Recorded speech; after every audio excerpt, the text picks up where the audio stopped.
अस्सलाम वालेकुम। उम्मीद है आप सब खैर खैरियत से होंगे। मैं इस टाइम रोड़ी में मौजूद हूँ और जब भी रोड़ी शक्कर की बात आए, एक इंसान हमेशा याद आता है जिसका नाम है रिज़वान ताहिर। वो आज हमारे साथ नहीं है इस दुनिया में, लेकिन उसकी याद, उसका मिलना-जुलना, उसका रहन-सहन, उसका इख़लाक़ वो खींच के उसकी कब्र की तरफ मुझे ले आया।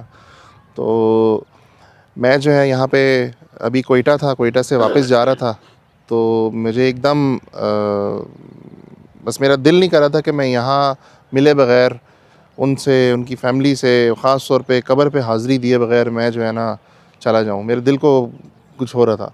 तो अभी फ़ातिहा ख़ानी की है, अल्हम्दुलिल्लाह हाज़िरी दी है और बड़ा दिल को सुकून मिला। अल्लाह ताला उनको जवारे रहमत में उनको जगह दें और जन्नतुल फ़िरदौस में आला मकाम दें। बहुत सुन के अजीब होता है कि एट द एज ऑफ 40-41 एक इंसान चला जाए। उस फैमिली के लिए क्या अज़ियत होती है, उस वालिद के लिए, उस वालदा के लिए कि जवान अपना बेटा खो दें अचानक से ही। वो भी कोई मसला ना हो, कोई बीमारी ना हो और दिन ब दिन जो है इंसान डेथ की तरफ जाता रहे। तो अभी मैं आपको उनके वालिद साहब से भी मिलवाऊँगा, उनके करीबी जो साथी हैं उनसे भी मिलवाऊँगा और फिर उनसे हम जानेंगे थोड़ा-सा कि आखिरी वक़्त में उनके साथ क्या ऐसा अचानक हुआ।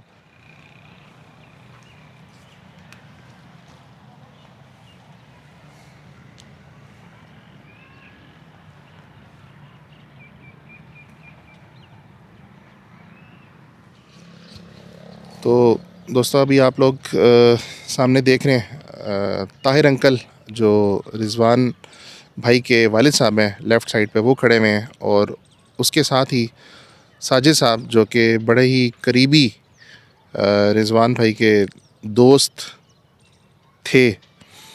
तो इन दोनों से जो है हम जानते हैं, सबसे पहले तो उनके वालिद साहब से कि उन्होंने अपने बेटे को, उनकी जो आखिरी वक़्त था या एकदम जो मामलात ऐसे हुए हैं, उनकी डेथ हुई है, वो एकदम अचानक कैसे हो गई है? क्या सर्कमस्टेंसेस थे? जी, अस्सलाम वालेकुम, कैसे हैं आप? ठीक हैं? वालेकुम अस्सलाम वरहमतुल्लाहि वबरकातुहू। आपने पूछा है कि रिज़वान की अचानक इस तरह कैसे डेथ हो गई। उसने बड़ी बीमारी देखी, तकरीबन 4.5-5 महीने वो बीमार रहा है और 13वें रोज़े को यानी 2025 के 13वें रोज़े को वो बीमार हुआ है। उसके पहले पेट में दर्द हुआ है, फिर उसके मुँह पकना शुरू हो गया। तो शुरू में तो हमने छोटे डॉक्टर जो यहाँ आम अवेलेबल हैं उनको दिखाया। उसके बाद जब नहीं ठीक हुआ तो फिर हम यहाँ सक्खर में ब्लड बैंक है, वहाँ भी ले गए। वहाँ थोड़ी सी ट्रीटमेंट होता था, फिर ठीक होते थे तो फिर ले आते थे। फिर उसके बाद दोबारा तबीयत ख़राब हुई तो भावलपुर चले गए। भावलपुर जाके CMH में इलाज कराया। उन्होंने कहा कि जी बोन मैरो का टेस्ट करवा के आ जाएँ तो फिर मैं मज़ीद इसका इलाज कर सकूँगा। फिर हमने यहाँ ज़ियाउद्दीन हॉस्पिटल में इसे यानी वो किया, एडमिट कराया। वहाँ कुछ तबीयत ठीक हुई, फिर घर ले आए, कुछ तबीयत संभली। उसके बाद फिर दोबारा तबीयत ख़राब हुई तो फिर हम आगा खान कराची में ले गए। वहाँ भी उन्होंने रखा, 10-12 दिन रखा। तो हमने पूछा भाई इनको मर्ज़ क्या है, तो उन्होंने कहा जी हमने इसके टाइफाइड का इलाज किया है। लेकिन मैं ये समझता हूँ कि किसी भी रिपोर्ट में इसका ना ही कोई बीमारी का पता चल सका है, ना ये क्लियर हो सका कि इसी को कि कैंसर की बीमारी है। यानी किसी किस्म की कोई ऐसी बीमारी वाज़े तौर पर आती ही नहीं थी।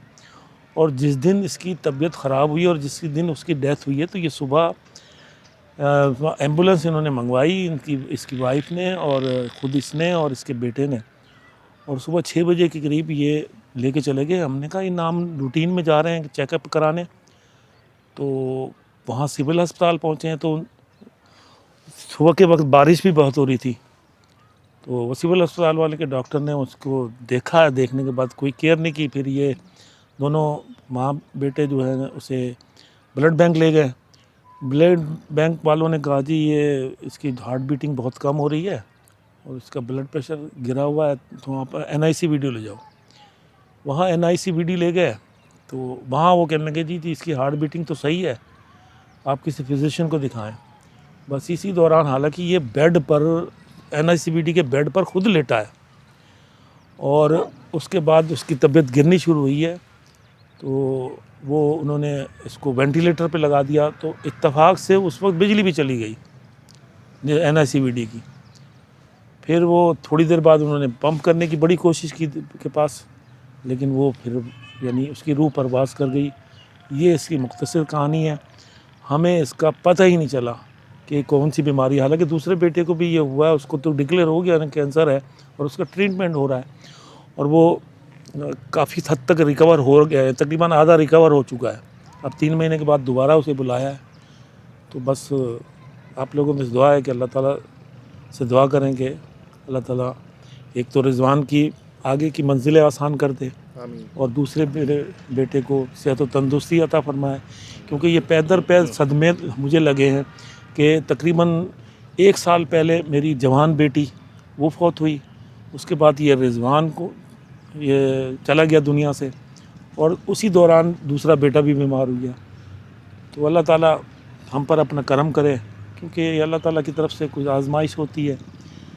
तो हमें एक तो इस आजमाइश पर पूरा उतरने की सलाहियत पैदा करें हम पर, और हमारी अगर कोई ख़ता है तो वो माफ़ कर दी जाए। अल्लाह ताला से हम यानी वो दुआ करते हैं और आप लोगों से भी दुआ है कि आप लोगों से भी इल्तमास है कि आप लोग उनके लिए दुआ करें। कल के बाद ये साजिद साहब हैं जी, ये बड़े क्लोज़ थे रिजवान भाई के। आइए इनसे जानती हैं, इनसे जानते हैं कि इन्होंने जो रिजवान भाई के साथ वक्त गुजारा कैसा गुजारा, और आखिरी वक्त में मुझे ये पता चला इनके वालिद साहब के कि ये बड़े क्लोज़ थे उनके।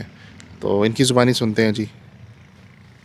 अस्सलाम वालेकुम जी। जी वालेकुम अस्सलाम। कैसे हैं आप? ठीक हैं जी जी ये सब प्लीज़ ज़रा रिजवान भाई के बारे में बस हम जानना चाहेंगे आपसे कि जी। आपका जो वक्त गुजरा उनके साथ, जी। सुना कि बड़ा क्लोज़ थे आप। जी यूसुफ भाई 6 से 8 महीने हुए थे मेरी मुलाकात हुई थी, लेकिन रिश्ता ऐसे लग रहा था कि हमारा कई टाइम से है, ठीक है। लेकिन रिजवान भाई मुझे जब से मिले ना तो बीमारी की हालत में मिले, लेकिन ये कि अल्लाह पाक उनकी मफ़रत करे और काफ़ी उनके दर्जाए बुलंद करें। और उसके अलावा काफ़ी और भी दोस्त थे और उनकी निस्बत सब रिजवान भाई के साथ बहुत मोहब्बत करते थे।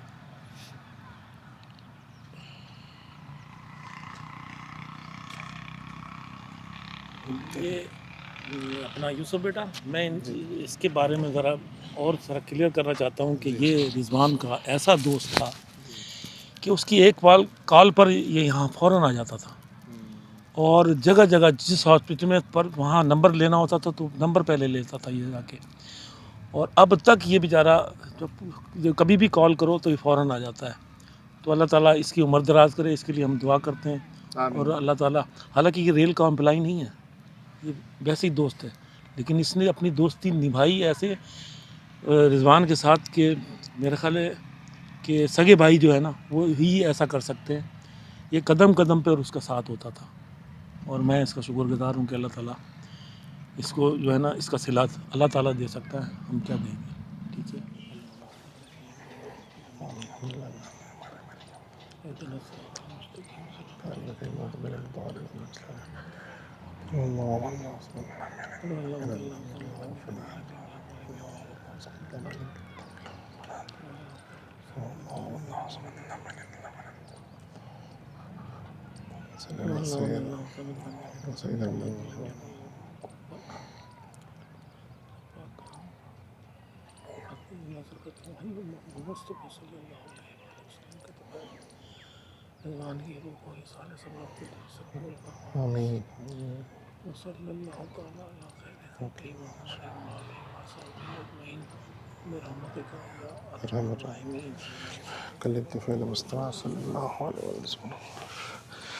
अंकल बस और अल्फाज नहीं है, बस अल्लाह ताला इनको बार बार एक ही बात करते हैं कि जवार रहमत में जगह अता फरमाएँ, जन्नतुल फिरदौस में आला मकाम अता फरमाएँ।